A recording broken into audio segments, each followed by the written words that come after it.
Okay, ja, guten Tag, meine Damen und Herren. Ladies and Gentlemen, guten Tag. My name is Oliver Gorf. And as the director of the Goethe-Zentrum Atlanta, I welcome all of you.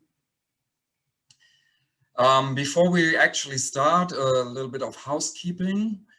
I ask you all to mute yourself so that always the person that is actually speaking is in the center of our attention. We are aiming for a 90-minute event, and we might or might not confront technical problems, and I ask you to be patient if that happens, which might happen because we're going to show a lot of artwork today, and I'm going to switch around between sharing mode and non-sharing mode quite a bit. For those who don't know the Goethe-Zentrum Atlanta, quick introduction, we are the German Cultural Center and German Language Institute for the southeast of the United States.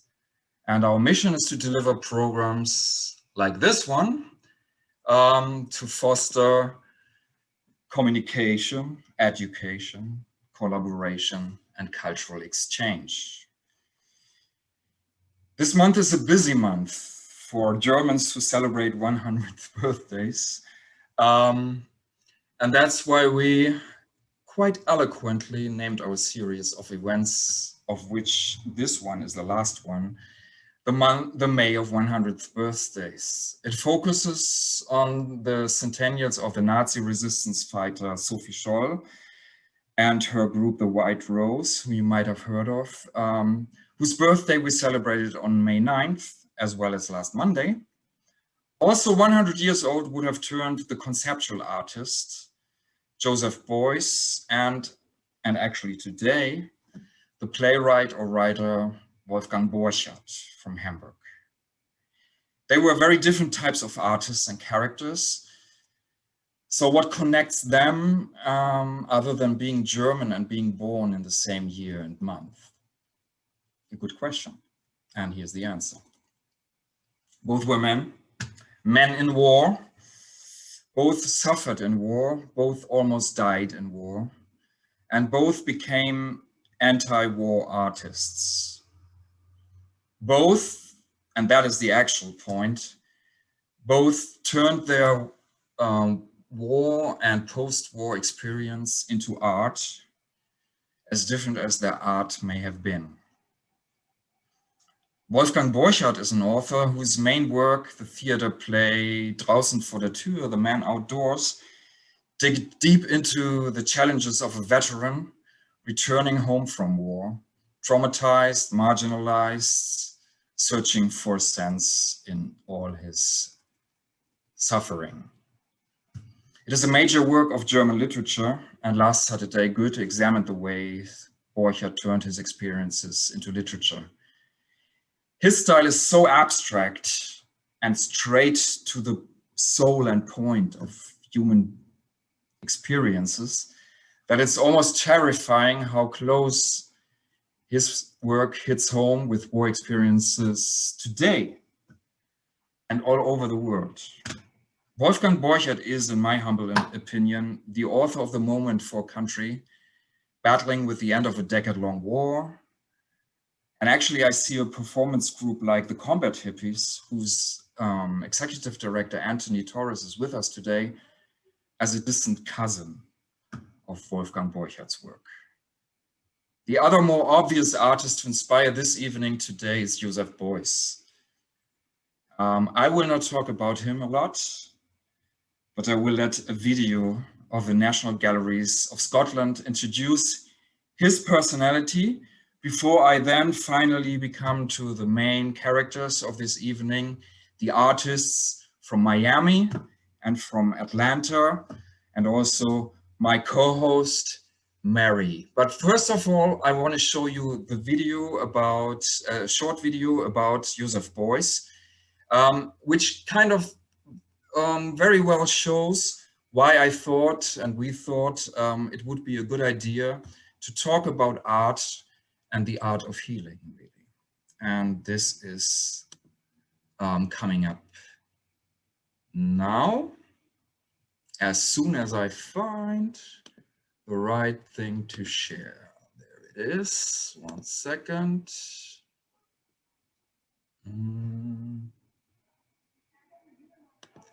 The title is Who is Joseph Beuys? And I have to share the computer sound. I wish you a good sound quality, but there will also be subtitles, so no worries.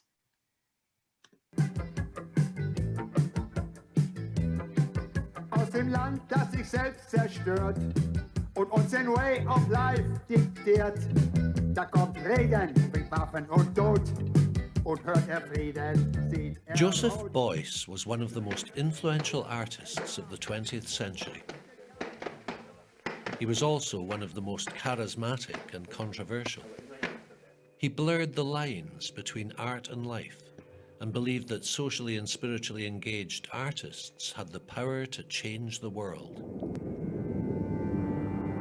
My personal history is of interest only insofar as I have tried to use my life and myself as a tool.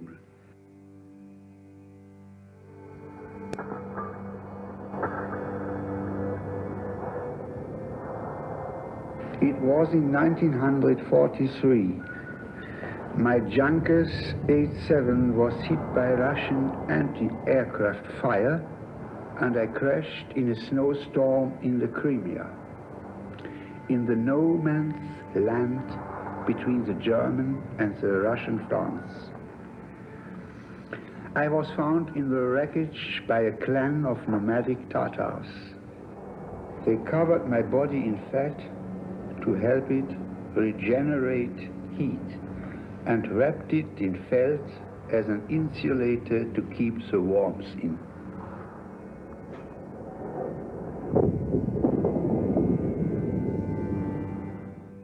This story was frequently told by Boyce to explain why he used common materials such as fat and felt in his work. It was also mythological. His plane had crashed in the Crimea, but his rescue by the Tatars was a complete fiction. For Boyce, this wasn't important. He saw art as a magical transformative force and believed that a powerful myth contained more truth than everyday reality. This film from 1974 shows Boyce wrapped in felt and being taken on a stretcher to a New York gallery. He's not injured in any way. It's all part of a live art performance, or action as he called them. These actions were intense, ritualistic encounters, and none more so than this one. This is a wild coyote, and Boyce is about to spend 3 days in its company.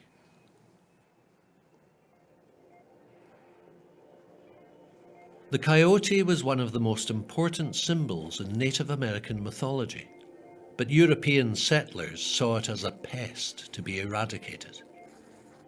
By forming a relationship with this coyote, Boyce believed he was helping to heal America's racial and economic wounds. Each one of us has a creative potential. I would like to stop here for a second. So I hope you could hear it well. I don't know why the subtitles don't work all of a sudden. They worked all day long. But really, this showed was an introduction. So he had a plane crash, and out of this traumatic experience, he created a myth that was completely made up. And with this myth, he kind of justified the materials, the key materials that he used to work with. And he built up his philosophy. And with his philosophy then, in his philosophy, it is a lot about healing, and not only about healing, but in his case, spiritual healing, really of mankind. And here in this one, of course, you could see he used the coyote as a symbol for an American disconnect. but he did much more in Germany of this stuff, and I continue a little bit. Can you hear the video? Can you not, if it works well? Okay, I'm sorry, I don't know why these subtitles are not working. So the idea of healing with art and through art appears here, and it is fed by the experiences in war, really. And that's really our topic today in the end. Which is hidden by competitiveness and success aggression. Environmental pollution advances parallel with the pollution of the world within us. Hope is denounced as utopian or illusory, and discarded hope breeds violence. It is no longer regarded as romantic, but exceedingly realistic to fight for every tree, every plot of undeveloped land, every stream as yet unpoisoned, every old town center, and against every thoughtless reconstruction scheme.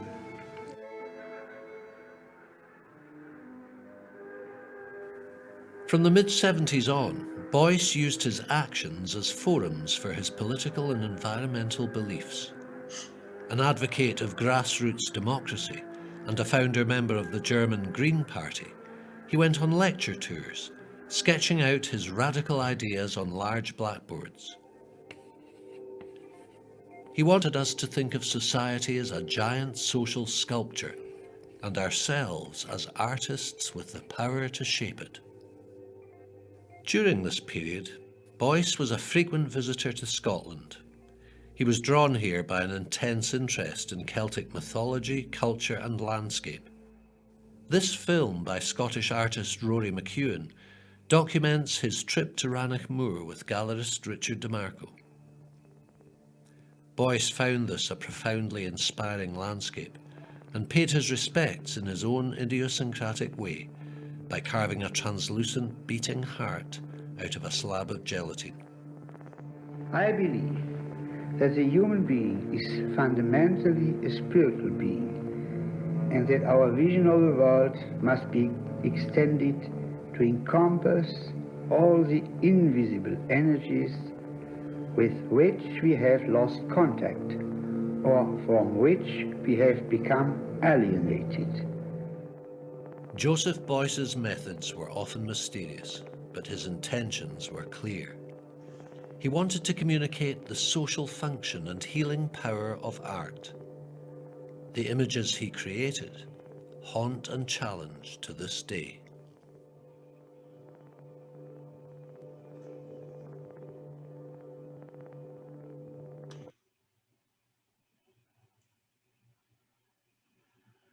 Yeah, so that was kind of a short introduction into Beuys. There's way much more to say about him, and also way more critical things to say about him. But really what interested me in his 100th birthday, as well as Wolfgang Borchert's, was the same base. They had a trauma. They went to combat, and they introduced it into their art. And that's the question that Goethe is asking this month. Can art help to heal the mind, the soul, or not? And if so, how? And who can it heal? The artist, or even the audience, or both? Or why introduce those artists that we have gathered today or talking about today, use their experiences in their art. And now enough, let's introduce the artists and the curator who we gathered to discuss this question. They are from the USA, from Puerto Rico, from Austria and Germany. They reside, though, either in Atlanta or in Miami. Claudia Einecke is the Francis B. Bunzi Family Curator of European Art. Currently, you can see her small yet strong exhibition of prints of German expressionists at the High Museum of Art in Atlanta.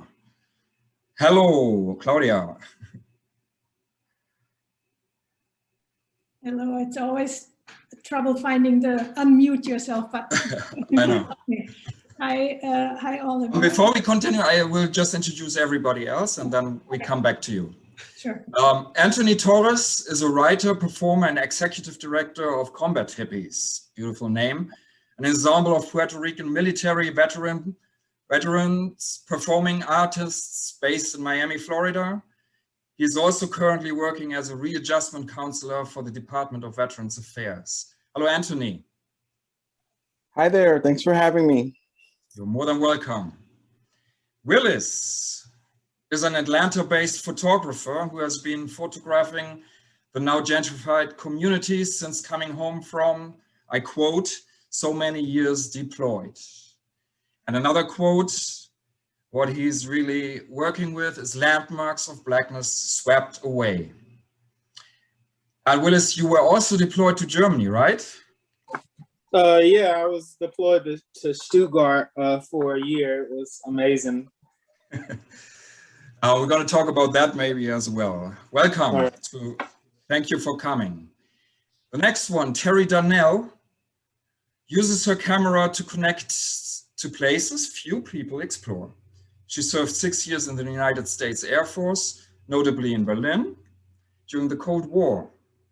In her photo series, Veterans in Crisis, she focuses on some of the 6,000 veterans of foreign wars posts across America where former soldiers socialize. She's a member of the board of our partner of today's show, Atlanta Celebrates Photography, ACP. Hello, Terry. Hi, thank you so much for having me. Oh, thank you for being here. Maria Teresa Barwist is from Austria and lives in Miami, Florida. Quite a climate change in soft souls. She translates traumatic memories into performative actions, moving pictures and sculptural objects. She also holds, interesting for us today, a PhD in psychology. Hello, Maria, wie geht's? Hello, geht gut. No worries, we're going to talk in English. Danke. And of course, last but not least, I have the honor to welcome my co-host, the president of Atlanta Celebrates Photography and overall art powerhouse, Mary Stanley. Hello, Mary.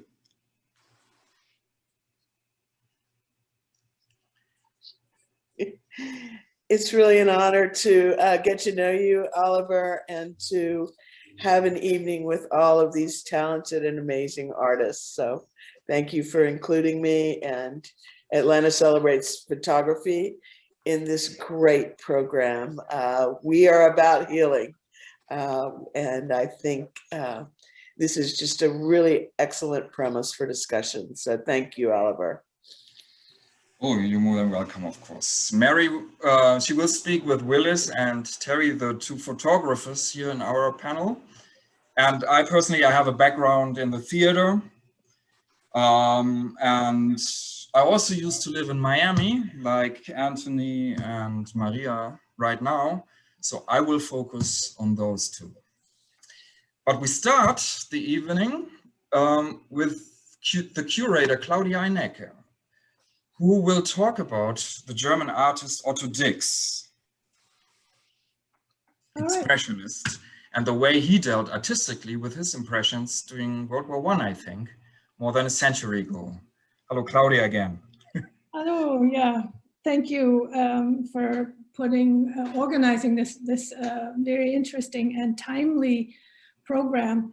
Well, you know, humans seem to be hardwired for war, or else we wouldn't have this program tonight, because you know, to go back to World War I, which was called once optimistically the war to end war, or the war to end all wars. And of course, we know that it didn't. And at the same time, war has always been a theme for artists, you know, from the Egyptians onwards. And but most of that long history of representations of war, mostly with an emphasis on, you know, heroic exploits and glorious victories. And I think really World War I was a bit of a watershed in that regard, because it was really the first war that took such an acutely psychological toll on the combatants, caused by the unprecedented intensity of bombardment and fighting at the time.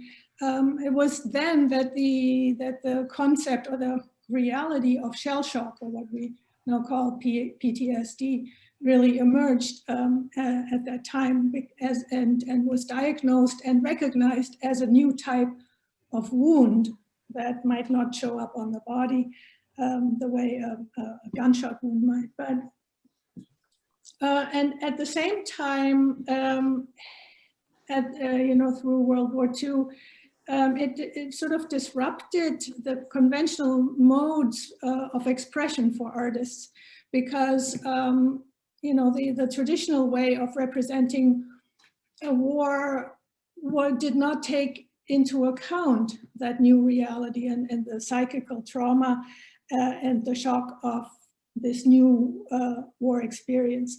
And now I will try to share my screen and hope it works. There we go. This new reality and this new need to represent war in very different and newly radical ways is manifest in the work of this man, the artist Otto Dix, a German printmaker and painter, and he was one of the leading exponents of the artistic movement, Neue Sachlichkeit, New Objectivity, which was a form of social realist art that examined, without any kind of sentimentality or pulling any punches, examined the decadence and the underlying social inequalities of post-war German society.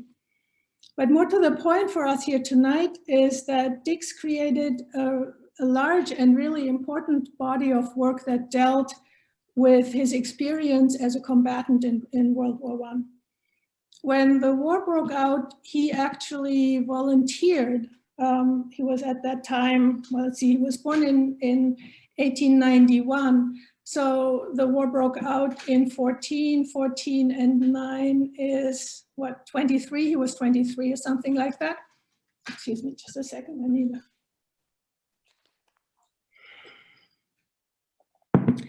And he actually volunteered for the German army because he felt, as he later said, he felt that he really wanted to experience firsthand the danger and the destructiveness of war and the death around him. As a young man, of course, he thought it would never approach him very closely.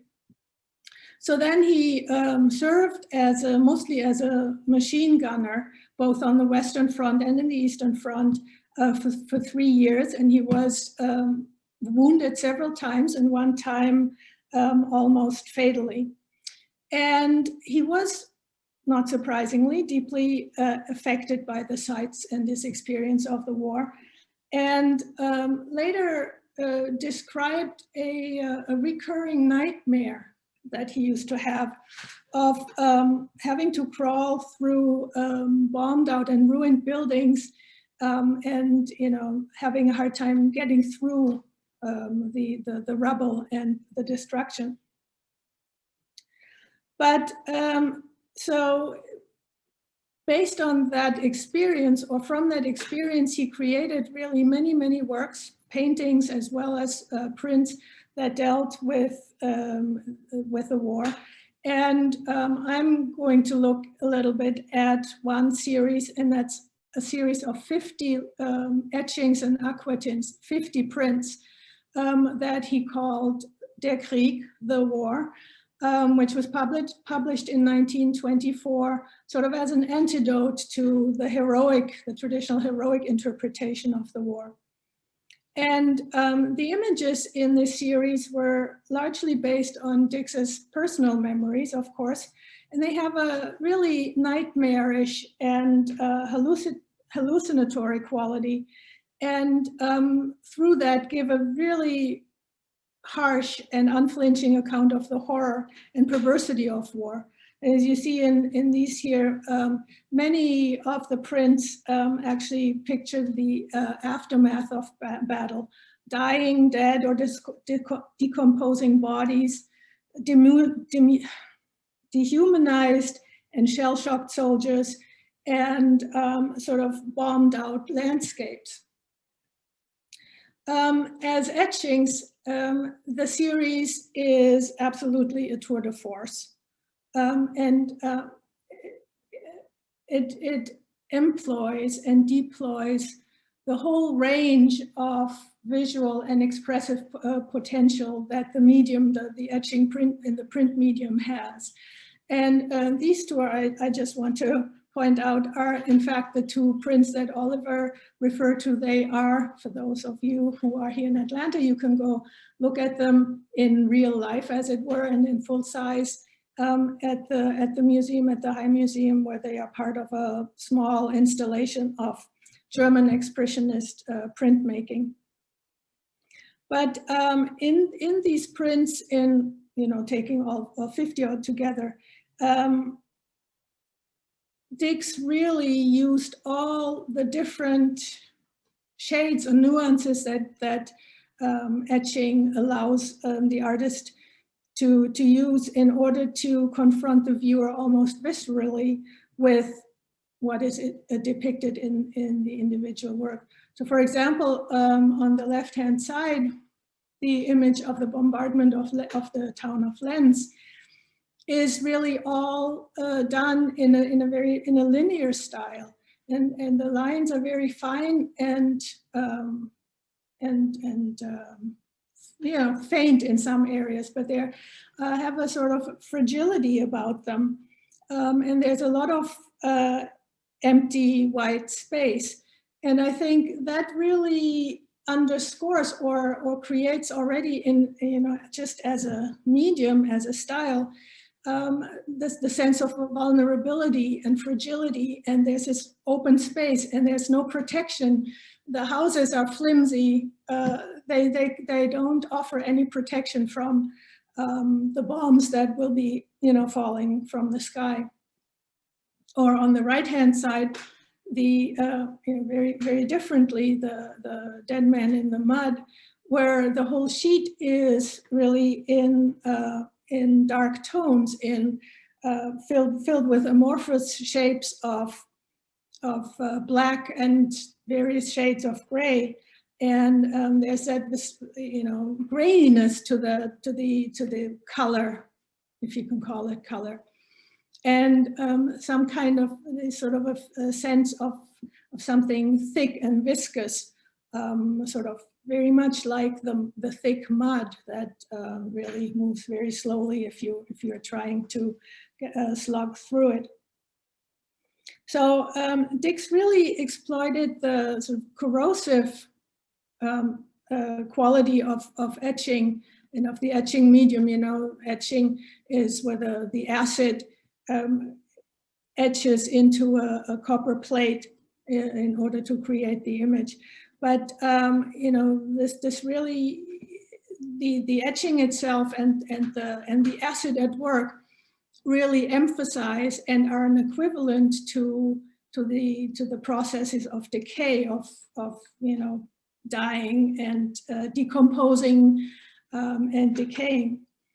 And I think it's precisely this marriage of content and form, or content and technique, that makes so many of Dix's images and especially the prints so memorable and really shocking in a way, that they're difficult to forget, that they're images that you can't just unsee. You've seen them and they stick with you.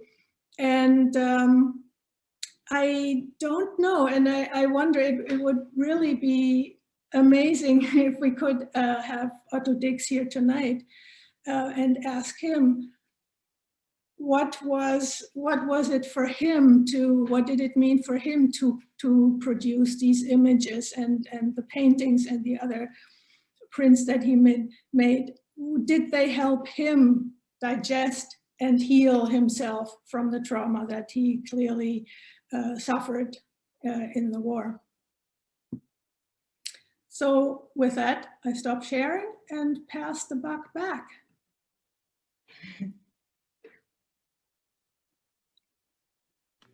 Yeah, thank you so much. Yeah, thank you for your insights here.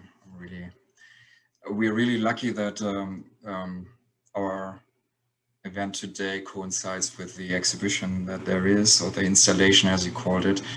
And I agree. It would be interesting to hear what Otto Dix says about this question, if there was an awareness of it or not, and which words he would use to describe that kind of awareness. On the other hand, we have actual artists here who do something similar, and we will ask them what they think is the motive and really also the effect of that on them and on maybe their audience. Speaking of audience, I forgot to mention, we will present a little bit of the work of each artist and talk to them shortly. But then after that, we're really opening up the microphones and the chat for you, the audience, to ask your questions, give your comments. And I really encourage everyone to, once a question comes up, chat it in the chat, or wait till later and then we talk about it. So this is, there's going to be a longer discussion, I hope, about this topic, especially I think also because we can broaden maybe later the discussion also on trauma after post-pandemic and so on. But for now, we stick to our more core topic. And I would like to transition, if you will, to Anthony Torres, the executive director of the Combat Hippies. Hello, Anthony. Hello, how are you?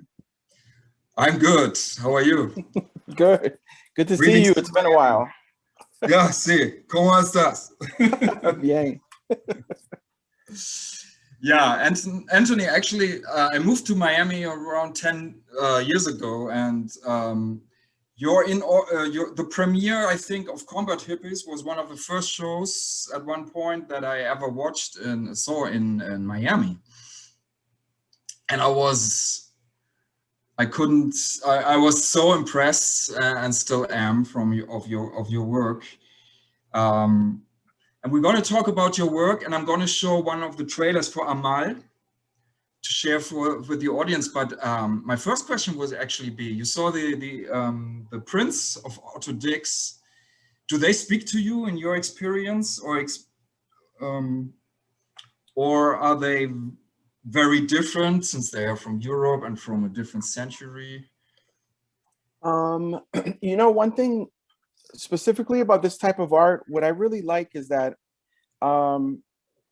sometimes, especially when you're talking about war and trauma, it's hard to bring words to it, you know, and that's what is the most challenging thing with the Combat Hippies work, is telling some of these stories that we've experienced. But I am such a fan of visual art at the same time because, you know, ironically, the art speaks to you, and it tells a story. And one thing that I really appreciate is showing some of the hard truths, showing some of the, more horrific aspects of war, because there tends to be a glamorization and almost fetish with war and with film, and how how the impact of war is never really, I feel, in America, at least in the US, really discussed or delved into. So I really appreciate that, and it is also difficult. It's challenging, but I think that's the point of art, is to evoke you know, evoke a response, evoke a feeling. So I find it very, very powerful. Interesting. Speaking of strong art, let me play the Amal teaser so that people in the audience know what your type of art is, if we will. And then we can talk about what we saw, okay? Sure. And there's Oliver again trying to share. All right. Again, I hope you have a good sound. Be impressed.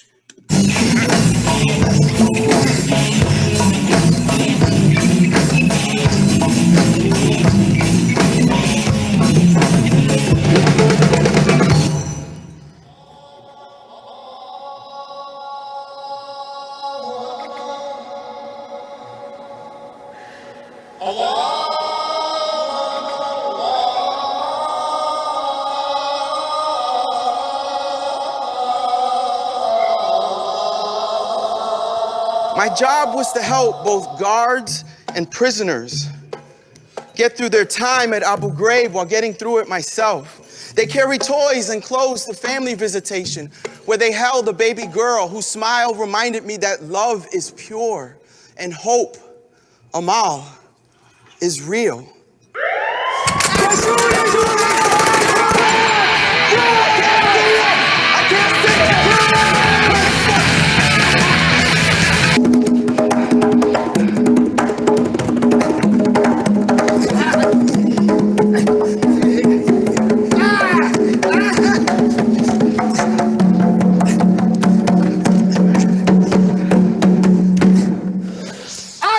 Protect my people!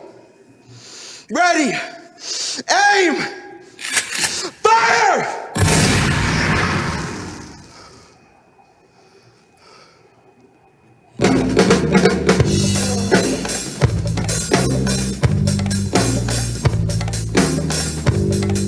Couple of, sweaters and stuff. We thought that it's only gonna be 2 months or so, and then we will come back.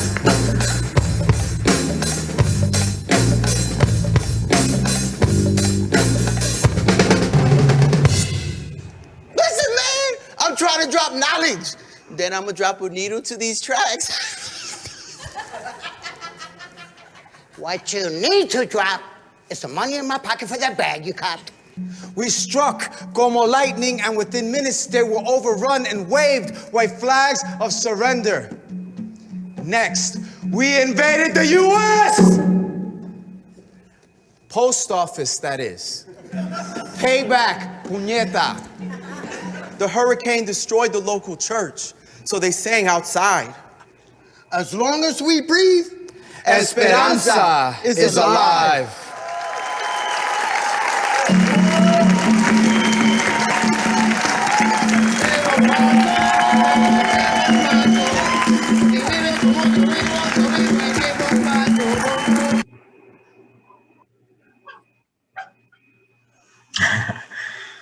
Okay, Anthony. Can you tell us what we saw and who were the actors? That was me with the braids and long hair. I still have the long hair. That was something I thought about doing for the performance, and I've had this hair for a few years now. The other performer is Hipólito Arriaga. He is he did 2 tours in Iraq with the Marine Corps. And he's a friend of mine. We met in Miami through a veterans organization, and we both had an interest in writing. So Miami-Dade College offered a writing workshop for vets. And that's how, that was how the Combat Hippies really began. The other gentleman is Angel Rodriguez, who's a percussionist. And we decided to incorporate drumming into the performance because we also explore the experience of being Puerto Rican in war and the unique relationship between the United States and Puerto Rico over the years. And also the fact that, Puerto Ricans have been fighting in every major conflict since World War I. So there wasn't a lot of text in that promo video, but we decided to just share our experiences. And for me, I was a mental health tech in the Army. I have spent so much time talking with others about their experiences, and this type of work allowed me to creatively express what I went through as a mental health tech in the Army. And I spent 12 months at Abu Ghraib prison in Iraq, where there was a big abuse scandal. And it was very interesting to be in a combat zone, helping others get through their deployment while being there with them and trying to get through it as well. So, you know, what I feel like this performance helped me do was process what I had been through and how it has affected me over the years. Was that the goal from the get-go for you, or was it more a general interest? Well, we didn't know we were going to go into performance. I just thought I'd write and then maybe do an open mic and go home. But the stories that we started workshopping together and telling and exploring commonalities, we decided to make this more engaging, make it more visceral by you know, writing it in a spoken word style, which, you know, to me, it helped us connect with the audience. And it also, for me, gave me a chance to also express the emotion tied to some of these feelings and experiences of sadness, of fear, of anger. So it's really been an amazing tool. I feel like it's one of my most memorable performances was a show we did in Atlanta. I'm sorry, not Atlanta. Hopefully in the future. It was in Denver, Denver, Colorado, where an audience member said that we helped put words to how he felt. As I was saying about visual art earlier, that he struggled to really process the impact of war, but seeing the show made him feel understood. And that's been a really big thing.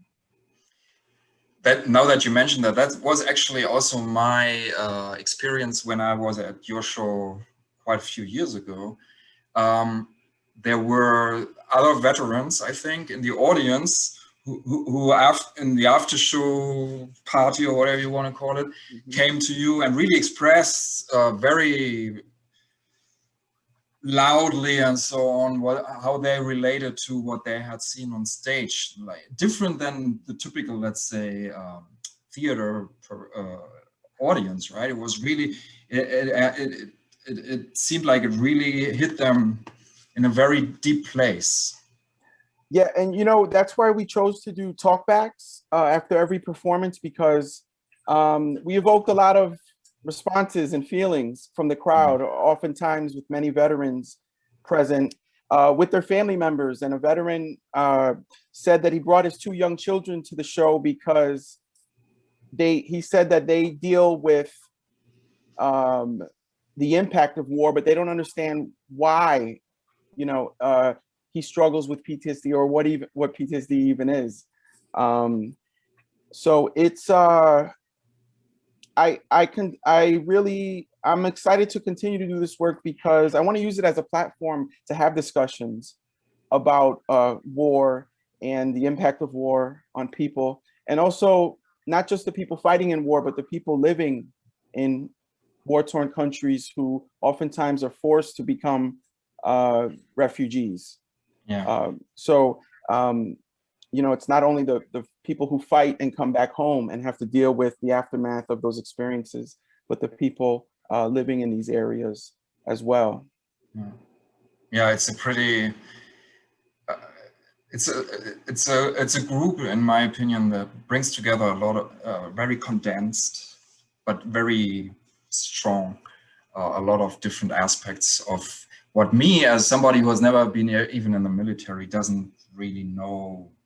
And I can only say you feel something that goes beyond the typical theater experience there. And I think the reason is because it's authentic in a sense now, and then artistically transformed.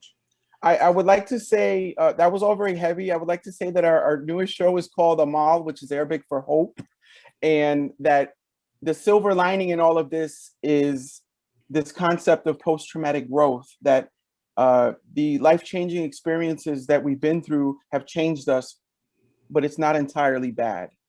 That, you know, that we survive, that we go forward in life, that we have a deeper appreciation for life, some even a deepening of faith.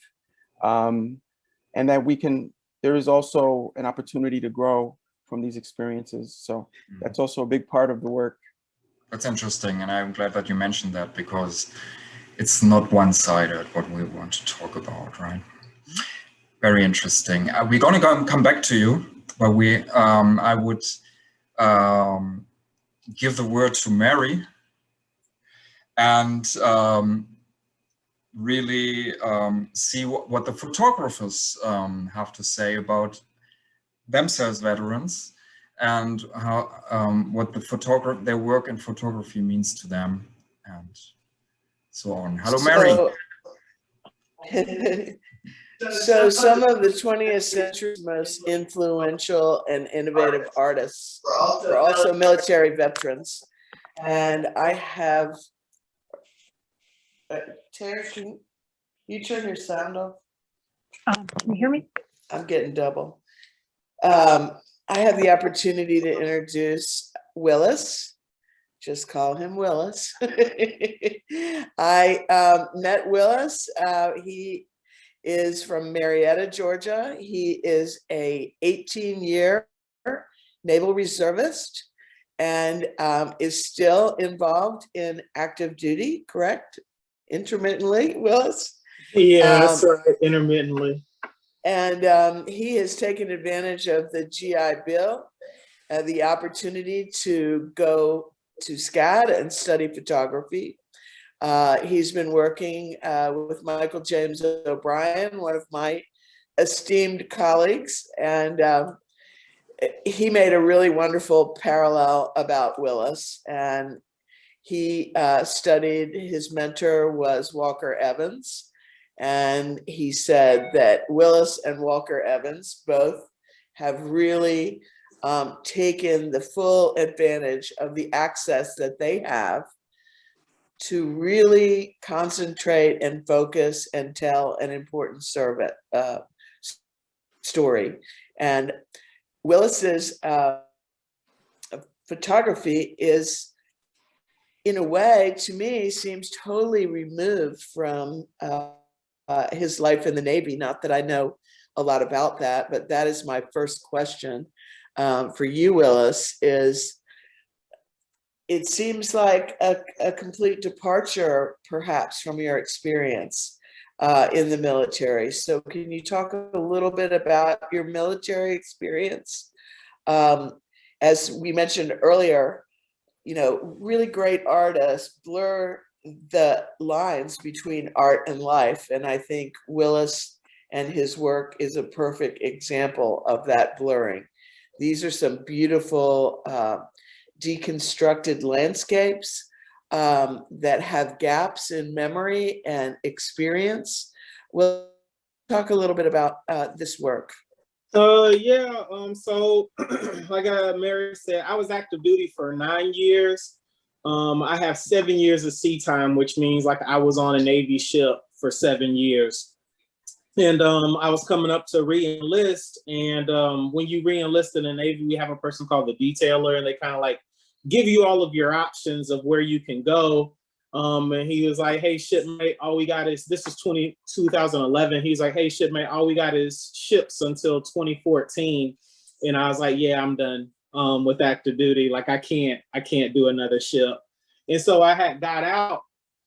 And when I came back home full time, it was like I came back to a whole nother city. You know, it's kind of different. Like when you when I was active duty and I would come home, I would only come home on New Year's for that New Year, the week before New Year's, leading up to New Year's, and the week after. And so there would always be something different about the city. You know, it'd be like, oh, they tore that down and now it's, you know, something else. But when I came home, it was really like, it was a whole nother city. And the Egyptians believe in this thing called second death, which is the concept that when somebody physically dies, the people who still remember them when they die, that person experienced another death where like their memory, the memory of them no longer exists. And so being raised by my grandmother in Marietta, I always remember her. She would tell me how like her mother owned like a little convenience store, and well, she would drive around and she would point out things that used to exist. And as I got older and I started realizing it was happening to me, I was like, well, you know, like, damn, like, I cursed a little bit, but I was like, damn, like, you know, like everything in reality, right? My grandma's reality is different from mine. It's called a heterotopia. It's a world inside of a world that kind of disturbs the outside world. But some people say it's like a shared reality. It's how like two people can be in the same room but have two different experiences. You know, and so my grandma and I were in this car driving through Marietta, and she's telling me about how buildings used to exist here. And she has all of these memories and emotions tied to these buildings that no longer exist, you know, but they're very much real for her, but they don't exist at all for me. And so as I drive through Atlanta and I take pictures of the city and the experience that I have that ultimately are like very Black centric because, you know, like I'm a Black person, but they're slowly disappearing in the city, you know, like you can't, Old Fourth Ward isn't like the old Fourth Ward I remember, you know, it's very, very nice, you know, like they have like amazing houses on Old Fourth Ward. But I remember that was when like we could just like ride bikes up and down the neighborhood and nobody would bother us, you know. But now if I walk down that neighborhood, I could get the police called on me. So it's just like one of those things. Well, it seems like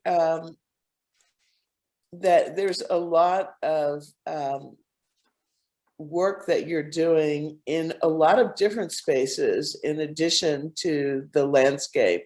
So talk a little bit about your live for the moment excessive situations that you are capturing right now as a documentary photographer. Yeah. Looking at the changes culturally in the young generation and in the neighborhoods where you grew up in Marietta that are totally transforming.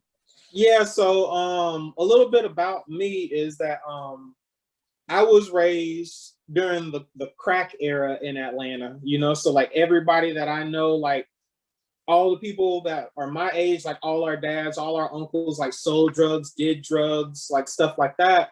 So we were around it all the time. The first time I ever got shot, I ever saw somebody get shot, like I think I was like 9 years old, you know, and it's like I joined the military and I saw somebody get shot and everybody else was like freaking out. And I was just like, huh, I seen that before, you know, like I kind of knew what to do.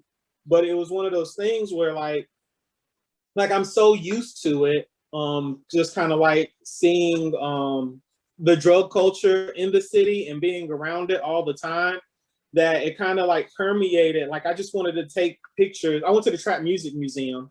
I don't know if anybody's ever been there, but it's like it's a caricature of what the culture is, you know. It's like when I went to Germany, I went to like this little country western theme park, you know, and I went with a guy that was from Texas, and I just remember him being pissed because he was like, this is nothing like Texas, you know. And it was kind of like how I felt when I went to the Trap Music Museum. I was like, this is nothing how like the hood really is, you know. And so it was then that I decided to make this Instagram called Traplanta. And I just wanted to take pictures that kind of represented like what it is that I saw every day and the things that I experienced, you know. And I'm a very well-read person. Not to toot my own horn, I think like being deployed is the closest thing you'll ever get to going to jail without ever going to jail, because you have a lot of time to just kind of focus on yourself and do nothing or do everything. And so I spent that time deployed just reading books. Everything I could get my hands on, from like military history and tactics to philosophy, and I would just read nonstop. And so when I came back home, I was kind of like, you know, that heterotopia I talk about. Like, I was sharing this reality with people who had grown up with my entire life, but my reality was different from theirs. Yeah, they were living it and I was living it as well, but my mindset in it was completely different. You know, I was drawing parallels to, like, I don't know, like, you know, World War II when I would see something, or, you know, something Ouija had taken a picture of, or, you know, Deanne Arbus had taken a picture of. I would look at those and in my mind's eye, and like I couldn't really talk to them, my peers, about it. So I made this Instagram where I could draw parallels to like historical and philosophical ideations to what was happening around me, and it just kind of like people really liked it. You know, people really liked the Instagram. You know. Well, I think one of the most interesting features about your work to me is the social commentary and the sense of humor, or the sense of pathos, or maybe cynicism, with which you take a straight up picture that's something that you're experiencing at a club, or gun violence, or any of those things, and you can put a caption to that photograph that takes that reality to another level and brings on a conversation of social inequities, or brings on a conversation of how you have, or other people are dealing with the experiences that are put on their plate, and how they make the most of those moments. Yeah, I'm very much a believer in the teach a man to fish kind of mentality. You can't tell, like, if I took a picture of somebody getting shot, like the one picture I have of the guy, he's like laid out in the pavement. He had just got shot, and the police are like basically like taking his shoes off of him. You know, and it was like, if I just took a picture of that and I said gun violence is bad, people would just be like, but I think the fact that's attached to that is that the fact that the word outlaw isn't somebody that lives outside of the scope of law. It's somebody that basically society has deemed has no place within society. So they live with outside of the protections of law. You know, an outlaw is actually somebody who they're not protected by society or law in itself. So if you killed an outlaw, there was no retribution. You know, they deserved it essentially. You know, and so I thought that was kind of poignant that, you know, this person who had got shot, you know, and was dying like on the pavement, I had taken this picture of, and the only thing people really cared was like, what did he do? You know, he must have did something to deserve it to get shot, but it's a human being that's laid on the ground, like, and his life is literally like leaking out of him, like in real time, but people don't think about that. So what kind of reception, have you had any opportunity to show your work during your military service to other veterans? Or? Yeah, it's really funny because my like art life and my military life, like there's like a giant like, you know, Trump wall in the middle of them that I try very hard to protect. But every now and then, like I'll have like somebody that either I work for, and they'll be like, oh, what do you do for a living? And I'm like, I'm an artist, you know, and they're like, oh, what instrument do you play? And I'm like, no, like I'm a fine artist, like I'm represented by a gallery in Buckhead, and I have to give them the whole spiel. And then they like want to see the work. And, you know, they'll see like the hands that have like a crack pipe in it, or they'll see like a stripper hanging from the ceiling, and they'll be like, oh, this is kind of different. And I'm like, yeah, I don't really want to show you. I don't really want to show you this work, you know, because I like there to be this divide. But, you know, people are usually, my bosses are usually like, man, this is really interesting. I didn't know this was going on, you know, but you kind of have to toe a line because I'm still technically in the military. Well, Willis, I really, I have one question. You use two totally different palettes when you're doing some of that work, the club work, the bright neons, the purples, the blues, that sort of really intense color palette that you use. And then you have other work that's really grainy, high contrast, black and white. How do you make those? Are you talking about different subject materials, or how do you differentiate the color palette or the look of your photographs? Because it seems like you've got a lot of different work. Actually it was funny. I had a friend who was a club promoter, and he was like, hey, I need somebody that, you know, can take some pictures for me. I was like, well, you know, shit, I got a camera. Where you need a cameraman at? He's like, oh, it's at the strip club. And I was like, I'll do it for $100 and a hookah, you know. He's like, cool. And so I had took those pictures at the strip club, and they came out really well. And Elizabeth Turk, I took those back to our class, and she's like, oh, these pictures are great. You should continue to do this.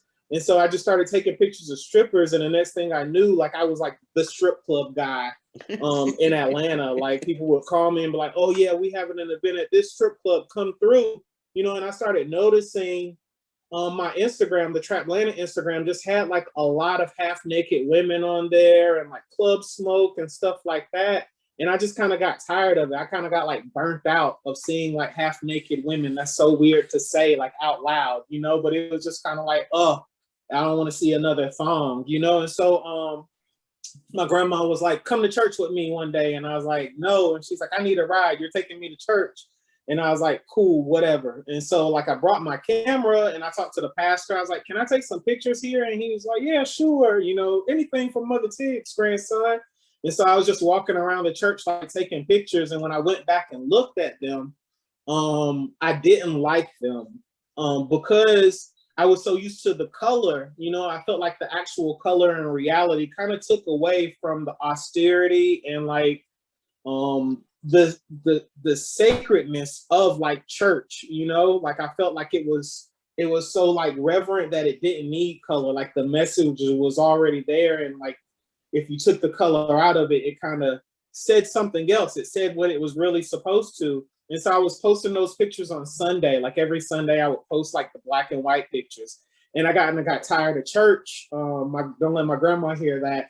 And so I just started going back into the neighborhood and taking those black and white pictures, you know. And I started going to the strip club and taking those black and white pictures. And I noticed that the message that was in those black and white images was completely different than the ones that was in those color pictures. And so every Sunday now, I post black and white pictures on Sundays, kind of like to maintain that that reverence to the reality, you know, because there's a spectacle in color.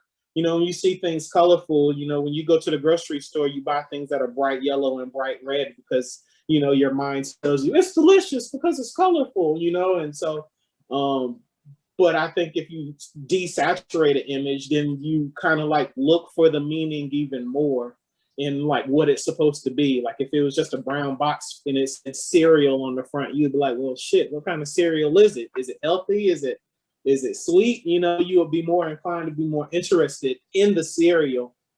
You extrapolate that and apply it to pictures, you know. If I make the pictures black and white, you're like, why is this picture black and white? There must be something important about it. And the person is more inclined to learn how to fish and look at that image and glean their own meaning from it, you know. And the facts kind of like subvert that. Like after the person is like looked at the picture and I'm like, oh, this image is about this. And then they read the fact and like, oh shit, I was wrong. This image is about this. And now I see it because I read this fact. And it totally commandeered, you know, like, what's the Captain Phillips? I'm the captain now. You know, it kind of like took how they looked at the image and it made them see it the way that I want them to see it. Well, I applaud you for the ingenuity and the craft that you use in taking photographs and in bringing attention to some really sort of important issues of identity and justice and equity. I think you're working through some really, really issues in a very way, and I think you're getting a lot of attention from young people, and I think you're making them think about some really higher, more spiritual aspects of their day-to-day life. And here's to you for that, Willis. Thanks. It's always really funny because I'll meet people who actually follow the Instagram. Nobody knows what I look like because I never post my face on the Instagram. And so people will be like, oh yeah, oh, you're that dude. He's like, man, you really be saying like some deep stuff. And I'm like, thank you. That's the best compliment like I can get, you know. And I really appreciate that, Mary. Well, you get our attention, Willis, every time. There's no doubt about that. That's exciting. Okay, so am I going forward, Oliver? Am I next? With Terry Darnell. Another really fantastic Atlanta-based photographer. Terry Darnell is also a board member of Atlanta Celebrates Photography. She is a retired Air Force veteran, and she was stationed in Germany.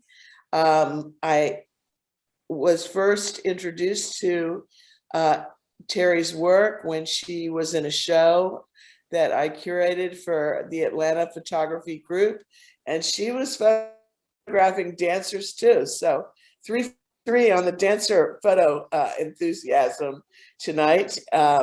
She has some incredible photos of cabarets in Berlin that were featured in a show at the Museum of Contemporary Art of Georgia.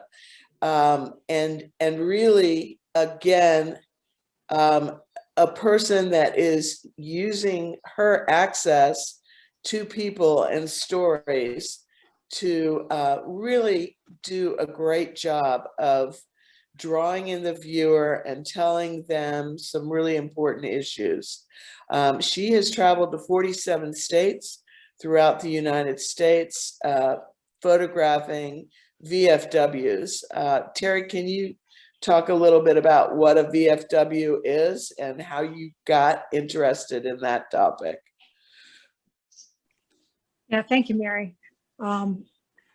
Appreciate everybody being on the call listening today. I know it's getting a little late, so thanks for hanging in there, for all of you that are still hanging in there.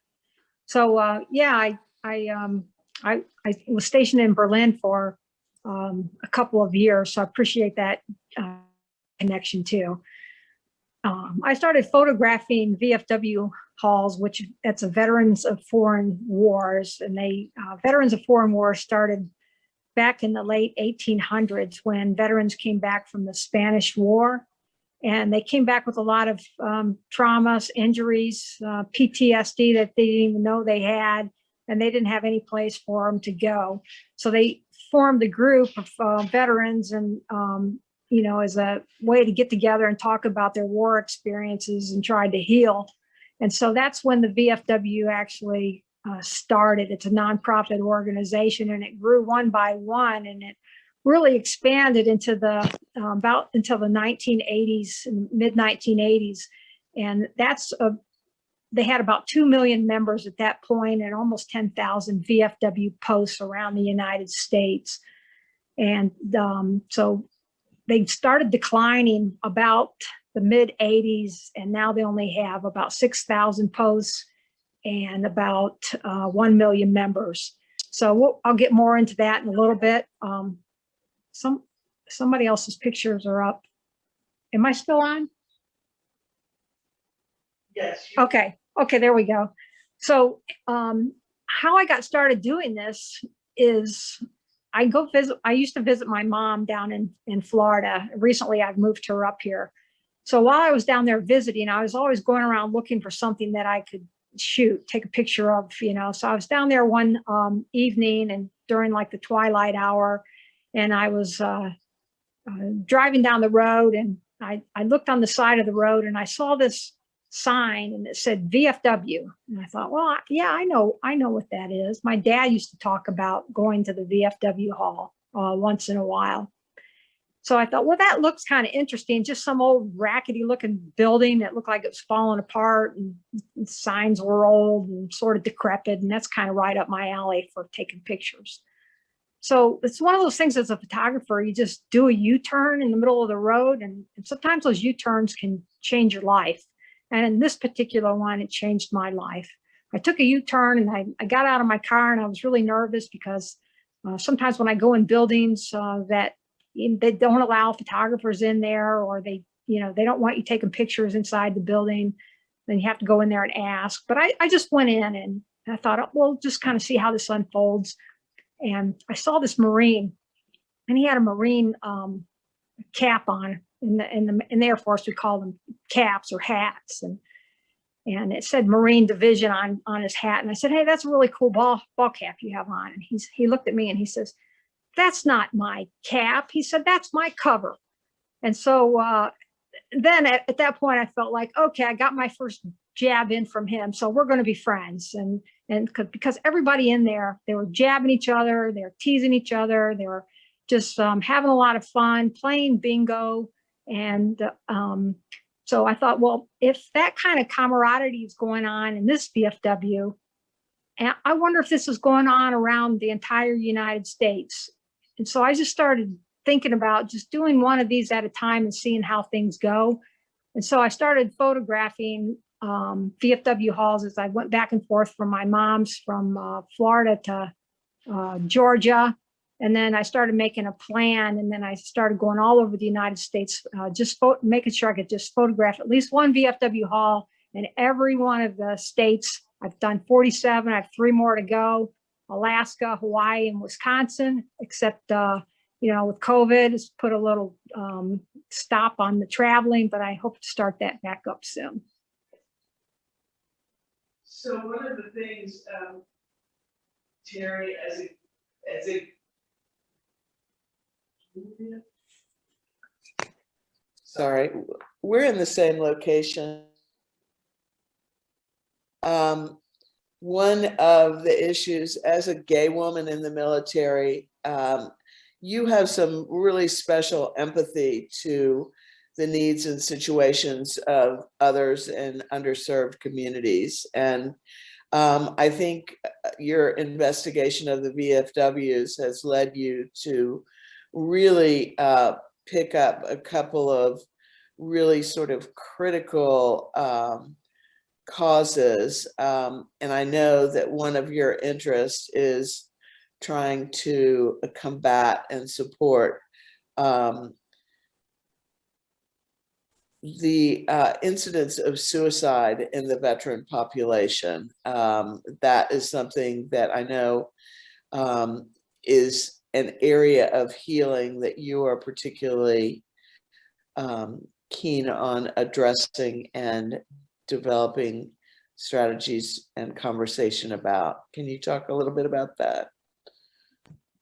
Yeah, absolutely. So one of the reasons why this project is really close to my heart is, my dad had PTSD, and he tried to commit suicide a couple of times, and one of them I witnessed. Thankfully, it was a failed attempt. But I wonder why it is, and why these veterans like my dad, they're not getting help. He didn't get help when he got out of the military. Basically, when you leave the military, that's kind of it, unless you go to the veterans administration or the hospital and you try to find help for yourself. That's one thing, but they don't reach out to you. And there's a lot of people out there that aren't getting the help that they need. And the suicide rate has gone up extremely. Like around 2005, there were about 15 suicides per day with veterans, and today there are about 22. So there's about 19 million veterans right now in the United States, and the biggest part of that group are the Gulf War veterans, with almost 8 million of them, and then the Vietnam veterans, about 6 million, and about 1 million Korean War veterans, and about less than 400,000 World War II veterans still left. And so what's going on is the VFW were kind of set up for the World War II era, World War I and World War II era veterans, and then the Korean veterans, because they got the ticker tape parades and everything when they came back from war, and they had these parties, and they'd sit around the bar and they'd drink and they'd have a great time, and they talk about their stories, because that's how they heal. other, and they can talk to each other about their experiences, and they can heal. But these or this era, the Korean War and the World War veterans are, they're dying and they're getting too old to go to the VFW halls. And so what's happening is the younger veterans, they don't want to join because, they can't relate. There's generational gaps. And the programs that they have going on aren't really something that's interesting to them. They can't relate with the war stories, and there's nowhere for them to go. I mean, there's no other program in the United States of America for the veterans who are getting out of the wars to go to for their generation. I mean, the same thing's happening with the American Legion. And so the suicide rates are just going up, and, these veterans, they don't talk about their war stories. So their families don't understand, their children certainly don't know what's going on. And it's a huge problem. And if VFWs really, if they're not the answer and they're not going to keep up with what the needs are for the veterans, then who's going to do it? So that's what I really want to do. I'm trying to create a conversation about this problem and see if more people can start talking about it, and we can get more funding and start programs for veterans that need help, like my dad. So he's passed, but there's many of his people like him that are in these Gulf War era veterans that need help now, and they're not getting it. A lot of your photographs are devoid of people, and they're representative of that entire gestalt and experience. Have you had, I know right now you have work on the Atlanta Beltline from your VFW project. What kind of response have you had to these beautiful landscape photographs that you've been showing around the country? The people that see my work, I feel like they really appreciate, the efforts that I'm making to try to get the word out about veterans, because the veterans are often ignored in our society, and there's not a lot of attention in today's times about it. But I think that shooting these pictures and having them seen brings an awareness to the veterans and the veterans groups that need help. So I'm getting a lot of positive feedback. I haven't had any of these images in any galleries or anything like that. I would really like to have an exhibition, a traveling exhibition that would go around the United States to help, get this conversation going about what can we do as a society to help our veterans. Well, they're magnificent photographs, Terry, and I thank you for letting me work with you on this project. It's been really exciting.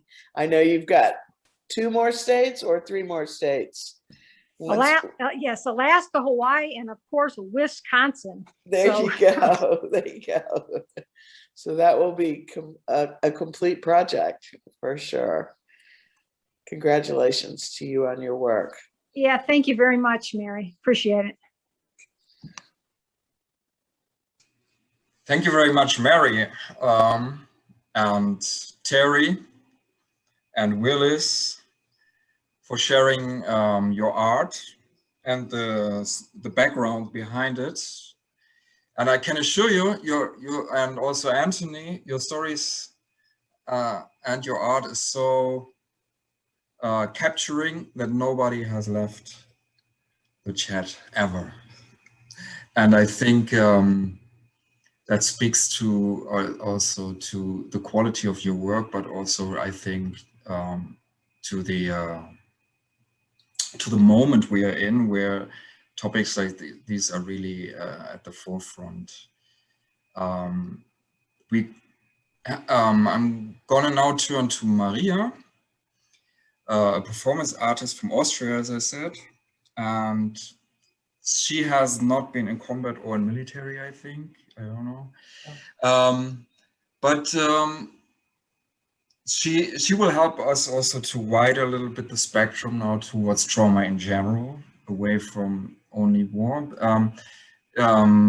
Maria, you say you transform trauma into performances and other pieces of work. What happens when you do that to you? Or and also something that I always wonder: how do you know which kind of art form is the right one for what you want to say? Yeah, just a little bit to my background. I actually worked as a psychologist and a psychotherapist in Austria, and I was working a lot with especially women with complex PTSD that were either, you know, abuse at home or, you know, sexual abuse or other experiences that really changed, you know, their lives forever. And I then came to the States to study art therapy. So I was not making art at all until like I was 30, and I started this training in art therapy. And there was something in the it was movement based, so it was a lot about the you know, movement of the body. And there were all of a sudden experiences coming up from my childhood that I did not even know about, like trauma from my childhood that I was not aware. And I worked through them through especially movement. And I think what I realized was that talk therapy and speaking is not always enough if you're dealing with trauma, because, and I think it's also true for war trauma, because trauma gets really also, like the memories of trauma, they are also ingrained in our bodies. You know, they're not just, like someone said already, you know, it's like at a loss of words. I can't really speak about it because it's unspeakable in some ways, right? Or it's like not, like the trauma is really stored in our bodies. It's really on a deeper level. So by talking about it, you don't really get to these parts. And so the movement, you know, it's like you could call expressive dance, almost helped me to actually get access to a trauma that I did not even know about, right? And I just knew something was wrong, but I never knew what it was until I kind of accessed it through my body. And so to your question now more, I feel like a lot of times when I experience emotional states that I cannot decipher, because I don't really know what it is. If it is like, you know, it's like a regular day and all of a sudden I have all these emotions flying at me and I don't even have words for them, then I use paint a lot for these emotional kind of to express the emotions. And sometimes it makes more sense when I see them as a painting, that I can like almost understand better what it is than when it's just inside of me. And then it's also often that they are not as overwhelming or scary anymore because they're outside of me. So I feel like we were talking about healing earlier, right? And what is healing about making art? And I think one of the things that is healing about making art is that you can get something outside of you, you know, that it's not like eating you up inside, or like it's so close to you that you feel like you're going insane or something, you know? So it's kind of like this putting something outside, getting a little bit of distance or perspective is really helpful. The performance work is really what I said earlier about the physical aspect, right? So kind of like getting to these states where like I said earlier, the trauma is stored in the body and you kind of can access that through a performance, you know, through this body movement. And also through what Terry also was talking about, that it is so important to kind of not be isolated, because I feel like as someone who is dealing with PTSD, one of the huge issues is isolation, and like this, that relationships get really fragile, that there is like a disconnection, because there is an internal disconnection. You know, it's hard to make connections with other people, or like stable connections, right? And so I think that's also like part of the groups that were working, that were really helping veterans, was also to have this community and not be alone and not be isolated, and, you know, be able to make sense out of everything that happened with like another person. And for me, it's sometimes when I do performances, it feels like sharing my story with an audience. Also, like Anthony was talking about, right? Yeah.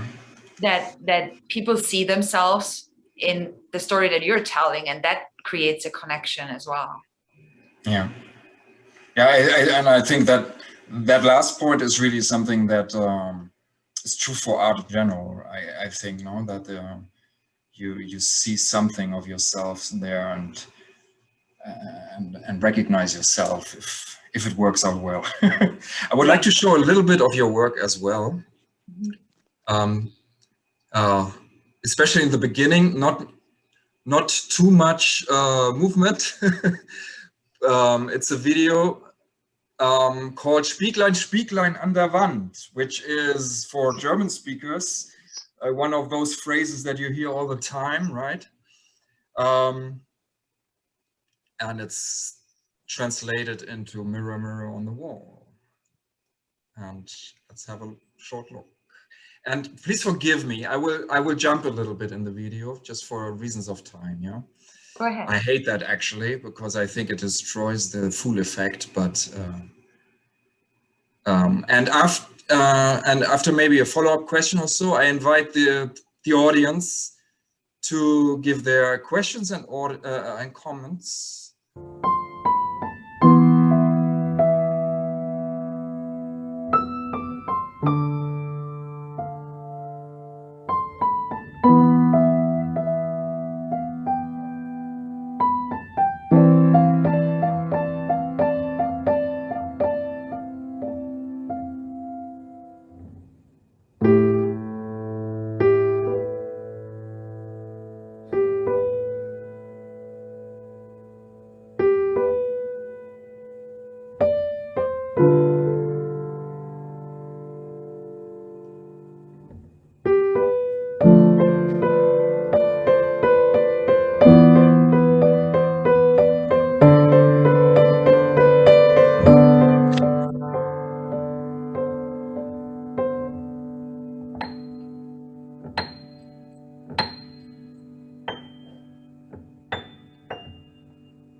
you might have noticed, I didn't manipulate it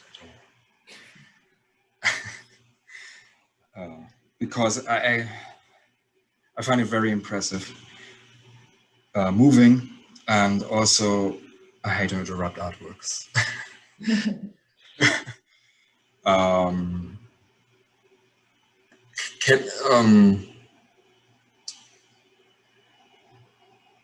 What can you very shortly share something about the background of this work? Yeah, so the Spieglein, like the mirror, I was thinking a lot about, you know, some different psychological theories, like about how, you know, a parent or a mother or father is kind of teaching a child about their emotions by mirroring their emotions. It's kind of like how children learn what they are feeling. But then I was also thinking about this latter psychological theory by Mead. It's like this I and the me, and how this, you know, this witnessing of myself is like a way to kind of have a mirror. Like I'm my own mirror in that sense, because in that film, I shot it on a 16mm Bolex. I was kind of behind the camera and before the camera. So I was shooting everything myself and playing like in that sense with that mirror in a way, also dealing, like, you know, PTSD has this aspect of the fragmentation of the, not just the body, but also the personality or the identity. And so I was using this mirror, not just to in a way decipher what I'm feeling, but also a lot of times that I use film also in a way of you kind of like showing me to myself, you know. Yeah. So yeah, telling the story in a sense. Yeah. Oh, it's very, yeah. I saw a different performance of yours. I had the same kind of, it had the same kind of impact on me. It's kind of a dissociation and an identity finding at the same time. It seems to me what you do often. Good. I think, thank you everyone to really stay. We are a bit over our time, but nonetheless, I really would appreciate anybody's comments or questions to the artists and to the curator, and of course to the host as well. And I would encourage you either to write something in the chat if you like, or open your microphone and we will hear you. One question is Käthe Kollwitz. Yeah, Käthe Kollwitz is another one, definitely. And her art comes to mind watching the work of these artists. How mothers also deal with war. Before I let Ms. Einecke say something about this, or anyone can really chime in now of the artists, but I have to say Käthe Kollwitz is one of those artists that it touches me like barely anyone else as well. And you can see some prints of her as well right next to Otto Dix at the museum. Claudia. Yeah, there I think two Käthe Kollwitz prints in that little installation as well. And one of them is indeed called Mütter, Mothers, and it depicts Käthe Kollwitz amongst a group of women, and she's holding in her arms, or they're all standing in front of her, her eldest son who died, who was actually killed in the war. I can't remember his name. I think Peter was the older one, and she had another son as well.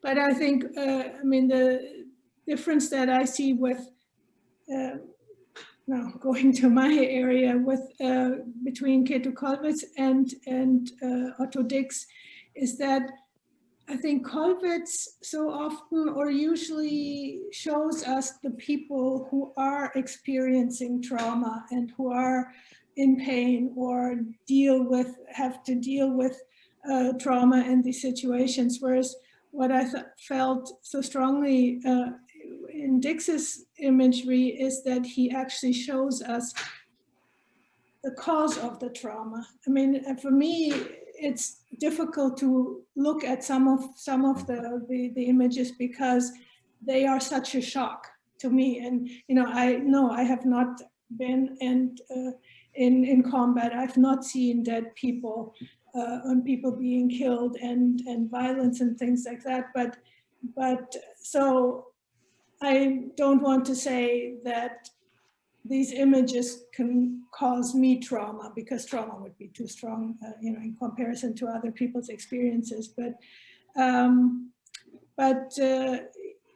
yeah, and I think that's what I felt with my colleagues here, our guests here, our artists here, that they very much perform, or rather draw attention to what it's like to have the trauma, to be traumatized, to be so wounded.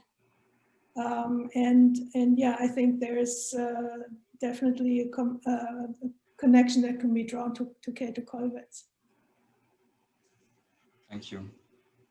Are there any other comments or questions? Also from the, sorry?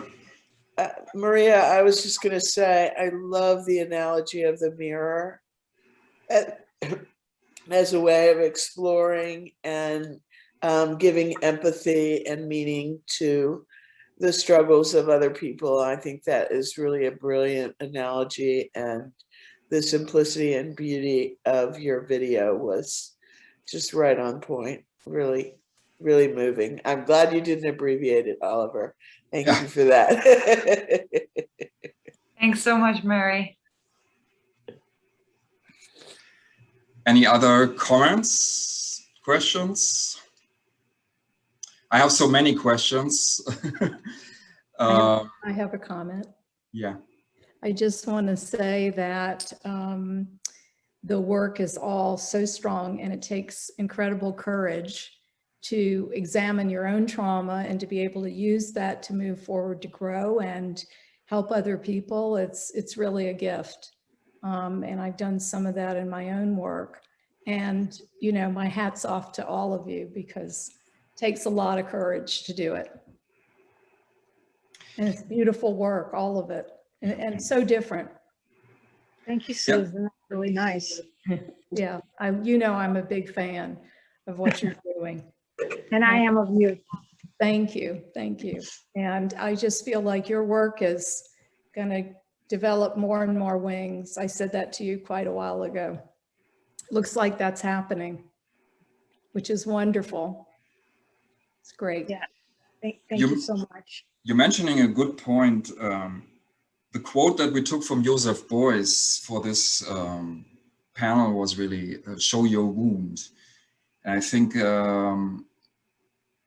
all of these art, I think it's a thing of artists in general, but with these backgrounds then especially, to be able to really recognize your wound and show it is one thing that maybe distinguishes artists sometimes from non-artists. That's one thing I wanted to say. And I would like to ask the audience, actually, when you see, I mean, this was a rush through very different types and forms, but when you look at these types of art really showing their wounds, does it relate to you? I know it's a bit strange now to ask this to an audience of 20-some plus people, whoever would like to. Does it do something to your own? Do you recognize yourself in that wound, basically? You don't need to get into too much personal, but does it have an effect? Because that's the other question. Is it therapeutic in the end? Maybe even for an art audience in the end. If anybody would like to say something about that, you're more than most welcome. Hey, this is Willis. I think a lot of the work that most vets make, it comes from a place of of their own personal trauma. I know for mine, it was kind of like being left behind. You know, when you deploy, it's kind of like time stops, you know, like you're very much so in like this little pocket universe where like you have all these things going on and you're worried about yourself. But then when you come back home, you realize like how much time has progressed and like things have happened. But that was my own personal one. So I feel like everybody that comes back home and decides to be an artist, you know, like there's so much onus on you to be successful because you've gone through so much as a vet, you know, like you've experienced all these different things. And it's like, I think like to be a vet, right? Being a contractor is like the MBA job of like all veterans. Like it's like you get out and like you become this government contractor, but to become an artist, you really are putting it all out there and learning how to express yourself in a way that's very true to yourself. You're not feeling this block, you know, like, oh yeah, I was a contractor and I made a lot of money and now I'm a successful veteran, you know? It's like, no, like I got out and I had something that I wanted to say and this is how I'm expressing it. So I'm always interested in how other veterans go about that process, you know, expressing themselves and getting out what they want to say, because it very much so is like an internalized battle. You know, like when you're deployed, you live with inside yourself.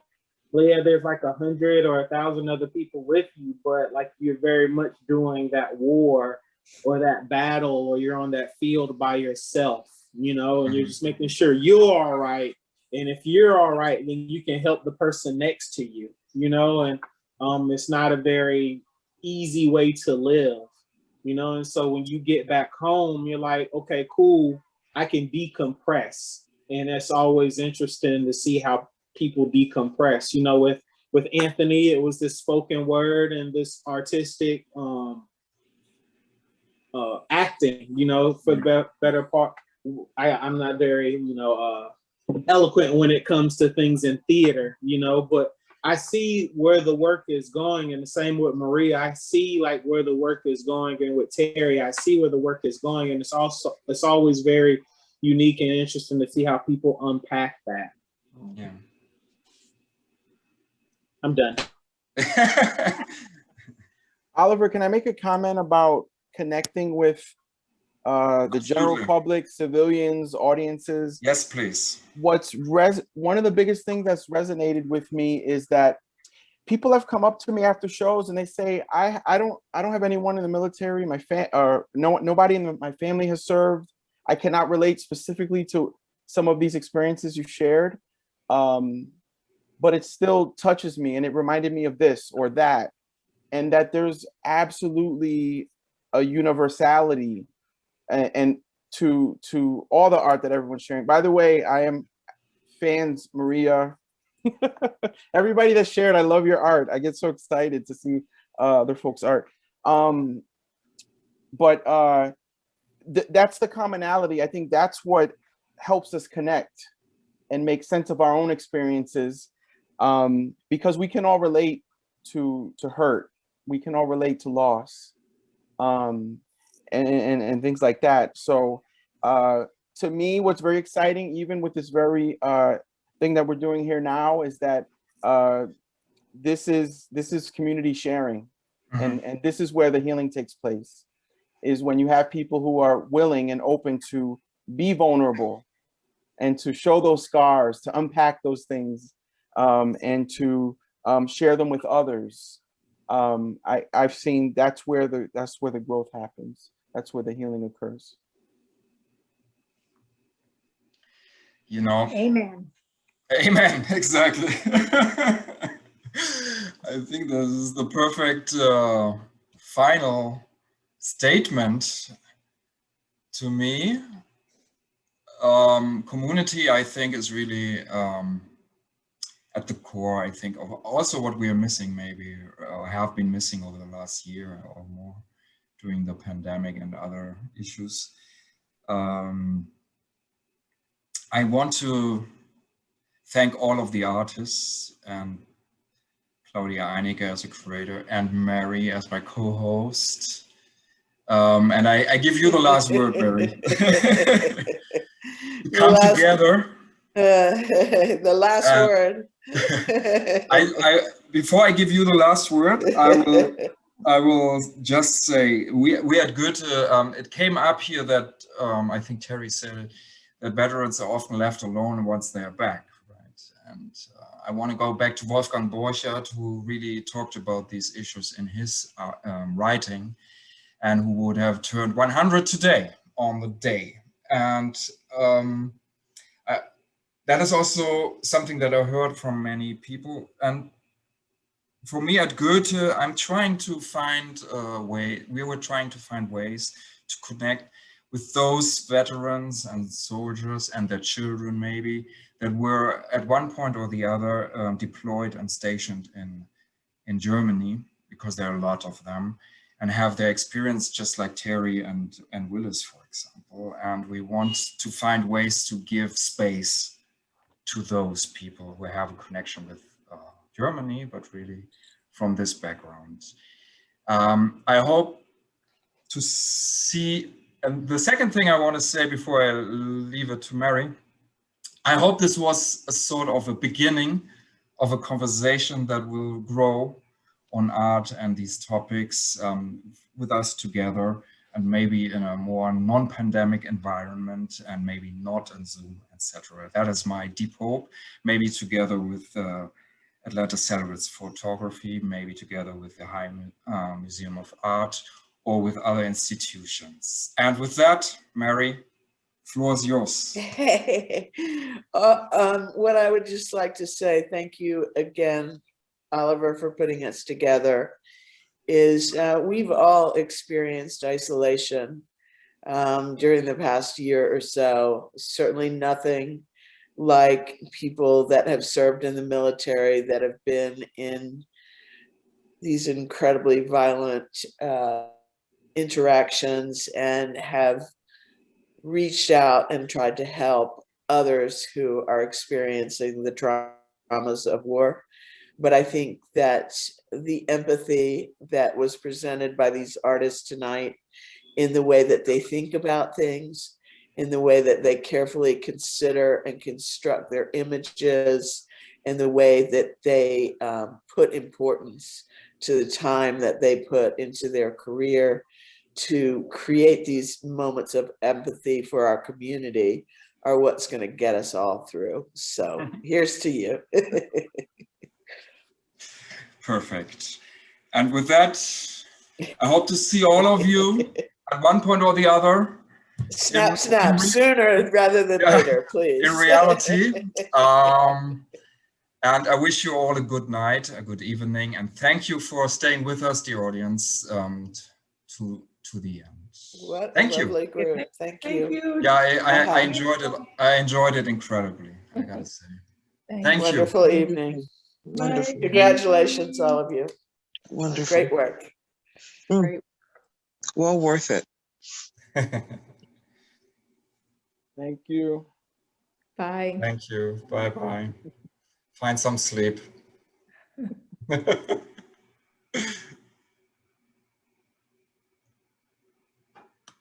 Thanks for that opportunity, Oliver. I really appreciate it. Absolutely. I appreciate it. Have a